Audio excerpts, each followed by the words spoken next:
बोल श्री कृष्ण भगवान की जय। अथा तीसरे अध्याय का माध्यम। नारायण जी बोले, हे लक्ष्मी, एक शूद्र महामूर्ख अकेला ही वन में रहता था। बड़े अनर्थ से बहुत सा द्रव्य इकट्ठा किया। किसी कारण से वह सब द्रव्य जाता रहा। अब वह शूद्र बड़ा चिंतित रहने लगा। किसी से पूछता, कोई उपाय बताओ कि पृथ्वी में द्रव्य हो, मैं निकाल लूं। किसी से कहता, कोई अंजन बताओ जिसे नेत्रों में डालकर पृथ्वी का पदार्थ निकाल लूं। किसी ने कहा, मांस मदिरा खाया पिया कर। वह खोटे कर्म करने लगा, चोरी करने लगा। एक दिन धन की लालसा कर चोरी करने गया। रास्ते में चोरों ने मार दिया। अनंतर उसने प्रेत जूनी पाई। उस प्रेत जूनी में उसे बड़ा दुख हुआ। एक बट वृक्ष के पर रात दिन चलाता रहता कि कोई ऐसा भी है जो मुझे इस आदम देह से छिड़वाए। कुछ समय बाद शूद्र की स्त्री से पुत्र जन्मा। जब उसका पुत्र बड़ा हुआ तो एक दिन अपनी माता से पूछा, मेरे पिता क्या व्यापार करते थे और देहांत किस प्रकार हुआ। तब उसकी माता ने कहा, बेटा, तेरे पिता के पास पदार्थ बहुत था, ज्यों ही जाता रहा वह धन के चले जाने से बहुत ही चिंतित रहने लगे। एक दिन धन की लालसा से चोरी करने गए, परंतु मार्ग में चोरों ने उन्हें मार डाला। तब उसने कहा, हे माते, क्या उसकी गति करवाई थी। तब माता ने कहा, नहीं।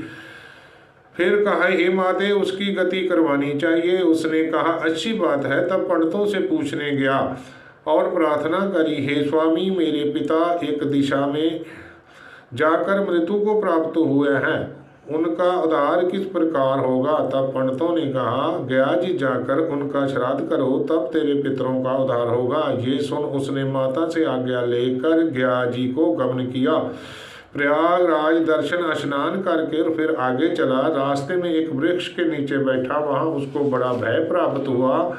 ये वही था जहां उसके पिता प्रेत की जूनी में प्राप्त हुआ था। उसी जगह चोरों ने उसको मारा था। तब उस बालक ने अपने गुरु का मंत्र पढ़ा। उसका एक और भी नियम था, वह एक अध्याय श्री गीता जी का नित्य पाठ किया करता था। उसी दिन उसने श्री गीता जी के तीसरे अध्याय का पाठ किया। उस वृक्ष के तले बैठकर किया। उसी दिन श्री गीता जी के तीसरे अध्याय का पाठ कर उस वृक्ष के तले बैठकर किया। वह उसके पिता ने प्रेत जोनी में सुन के उसकी प्रेत देह छूट गई और देवदयी पाई। स्वर्ग से विमान आए। वह विमान पर चढ़कर उसके सामने आकर आशीर्वाद दिया। कहा, हे पुत्र, मैं तेरा ही पिता हूँ जो मर कर प्रेत हुआ था। इस तेरे पाठ करने से मेरी ये देवदयी हुई है, मेरा उद्धार हुआ है। तेरी कृपा से मैं स्वर्ग को जाता हूँ। अब तुम गया जी अपनी खुशी में जा। इतना सुनकर पुत्र ने कहा, पिताजी कुछ और आज्ञा करो, मैं आपकी सेवा करूं। तब उस देवदयी ने कहा, देख, मेरियां 7 पीढ़ियां पितरों की नरक में पड़ी हैं। 7 पीढ़ियां पितरों की 7 पीढ़ियां देख, मेरियां 7 पीढ़ियां पितरों की नरक में पड़ी हैं, बड़ी दुखी हैं। अब तुम श्री गीता जी के तीसरे अध्याय का पाठ करके उनको इस दुख से मुक्ति प्रदान करो। इतना वचन कहकर वह देवदयी स्वर्ग को गया। तब उस बालक ने वहां तीसरे अध्याय का पाठ किया। सब पितरों को पुण्य देकर वैकुंठगामी किया। तब राजा धर्मराज के पास यमदूतों ने जाकर कहा, हे राजा जी, नरक में तो बहुत से लोग नहीं है, नरक में तो औजार पड़ी है।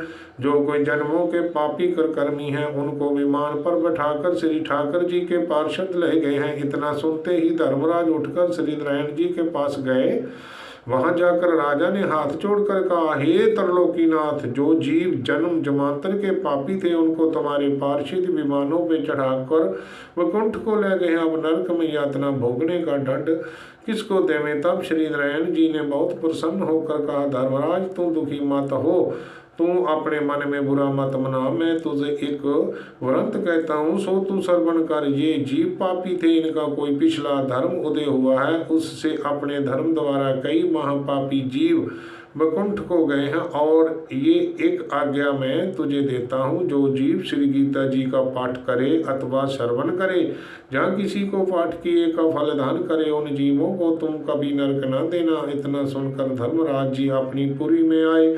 आकर अपने जमदूतों को बुलाकर कहा, हे जमदूतों, जो प्राणी श्री गीता जी का पाठ करे या श्रवण करे, उसका फल कहाँ तक कहने में नहीं आ सकता। तब श्री नारायण जी ने कहा, हे लक्ष्मी, ये तीसरे अध्याय का फल है। मैंने तुमसे कहा सो तुमने सुना। बोल श्री कृष्ण भगवान की जय। गोविंद मेरो है, गोपाल मेरो है, गोविंद मेरो है, गोपाल मेरो है, गोविंद मेरो है, गोपाल मेरो है। बोल श्री कृष्ण भगवान